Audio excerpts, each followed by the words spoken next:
Heat singes the mind, not just the body. Hot weather can destabilize mood, exacerbate mental health disorders and complicate drug treatment. Climate change itself is a stressor, scientists say. If you find that the blistering, unrelenting heat is making you anxious and irritable, even depressed, it's not all in your head. Soaring temperatures can damage not just the body but also the mind. As heat waves become more intense, more frequent and longer, it has become increasingly important to address the impact on mental health, scientists say. It's really only been over the past 5 years that there's been a real recognition of the impact, said Dr. Joshua Wartzel, chair of the American Psychiatric Association's Committee on Climate Change and Mental Health, which was set up just 2 years ago. Our understanding of the basic biology of why this association exists is still in its infancy, he added. High temperatures are strongly associated with an increase in suicides, researchers have found. Heat has been linked to a rise in violent crime and aggression, emergency room visits and hospitalizations for mental disorders, and deaths, especially among people with schizophrenia, dementia, psychosis and substance use. For every 1 degree Celsius, or 1.8 degrees Fahrenheit, increase in temperature, scientists have estimated that there is a nearly 5% increase in the risk of death among patients with psychosis, dementia or substance use. Researchers have reported a 0.7% increase in suicides linked to rising temperatures, and about a 4% to 6% increase in interpersonal violence, including homicides. Heat not only fuels feelings like irritability and anger, but also seems to exacerbate mental illnesses, such as anxiety, schizophrenia and depression.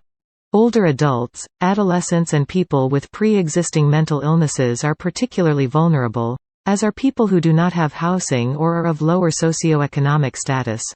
A landmark study last year analyzed data on more than 2 million people with private insurance and found that emergency department visits for mental illnesses were significantly higher during the 5 or 6 hottest days of summer, compared with the coolest days of the same season. The increase was greater in northern parts of the United States, perhaps because these areas are less prepared to cope with heat waves than places like the Southwest, said Amruta Nori Sarma, an environmental epidemiologist at Boston University School of Public Health, who led the study. Scientists have coined the term, climate distress, to describe the multitude of feelings triggered by the environmental changes appearing around us: anxiety, terror, sadness, shame, guilt.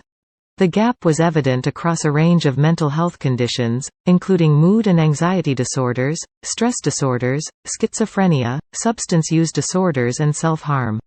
Extreme heat is an external stressor that seems to be exacerbating people's mental health symptoms, Dr. Nori Sarma said. The effect is likely to be even more pronounced among people with limited or no insurance coverage or who are experiencing homelessness, she added. The far-reaching effects of extreme heat. On the trail. In a summer of deadly heat for hikers, rangers at Grand Canyon National Park use a pioneering approach of aggressive messaging and outreach to prevent disaster on the trails. Phoenix's July in Hell.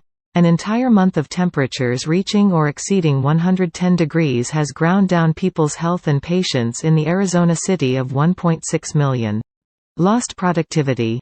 From meatpackers to home health aides, U.S. workers are struggling in sweltering temperatures. Productivity is taking a hit. A dangerous combination. Trying to keep cool during a record-setting summer is a social divide for residents of low-income Latino neighborhoods along the Texas border, where running water can be in short supply.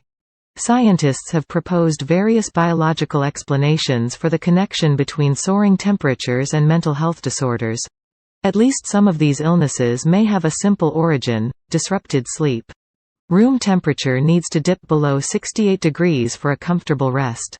On warmer nights, people fall asleep later and wake up earlier, and the quality of their sleep is poorer.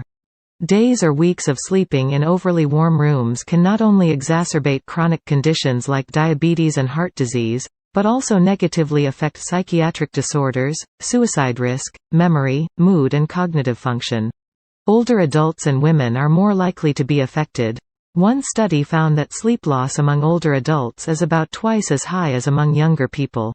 Some mental health problems may be an extension of physical issues. On a recent afternoon, Dr. Asim Shah, a psychiatrist at Baylor College of Medicine in Houston, found that nearly every patient's pulse or heart rate was higher than it had been 3 months earlier. That increase in your heart rate can increase your anxiety, Dr. Shah said. So heat causes a lot of physical changes, which leads to a lot of emotional and mental changes. Serotonin, a neurotransmitter linked to mood, anxiety and depression, also regulates the body's ability to sense temperature. Increased sunlight and heat can raise serotonin levels and may lead to mood swings, aggression and irritability. A range of widely used drugs, including antibiotics, beta-blockers, some antidepressants and antihistamines, also affect the body's ability to sense and regulate body temperature. Medications prescribed for schizophrenia, depression and bipolar disorder, including widely used lithium, impair the body's ability to sweat and cool itself. Extreme heat and sweating can concentrate levels of lithium in the body to toxic levels, and can lead to serious physical and mental problems and even death, Dr. Shah said. We need to prepare our patients who take these medicines, which interact with sunlight, he added. Physicians also need to be more aware. Other drugs suppress thirst and can result in dangerous levels of dehydration. Alcohol, caffeine and some medications that increase urine output can also lead to dehydration, mental problems and confusion. And there are indirect routes through which high temperatures can affect mental health, according to Dr. Wartzel. In hot weather, some crops absorb less zinc, iron and other micronutrients. Rising temperatures are expanding the reach of disease vectors, like ticks, that carry pathogens that may cause psychiatric and neurological symptoms. Heat also increases allergens and pollutants, and worsens air quality, which alone can trigger anxiety and depression. Heat is only one aspect of climate change, and its immediate effect on mental health can be difficult to extricate from emotions regarding the larger existential threat. Last year, the Intergovernmental Panel on Climate Change warned that rising temperatures, displacement, famine and economic and social losses would lead to deep anxiety, grief and stress. Children, adolescents, older adults and those with chronic health problems are particularly vulnerable, the report cautioned. The heat has very profound effects, said Dr. Robert Bright, a psychiatrist at Mayo Clinic.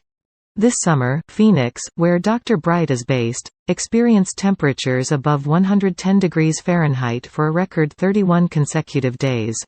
People get very overwhelmed and worried about this, he added.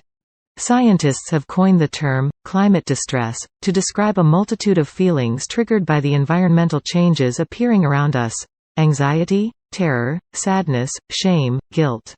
Those who already have anxiety or are depressed may have an even more difficult time coping.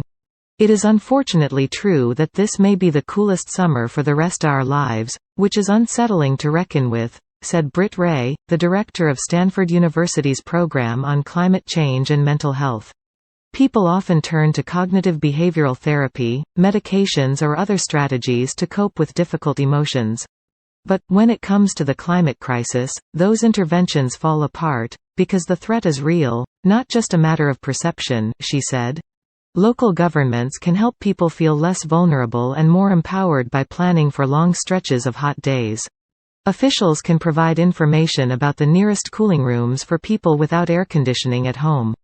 Dr. Ray also said connecting to others with similar worries and taking action at various levels to forestall the worst outcomes can also help alleviate climate distress. People in Phoenix, Arizona, have died just from falling on the pavement and getting third-degree burns, she noted. That's the kind of thing that nightmares are made of.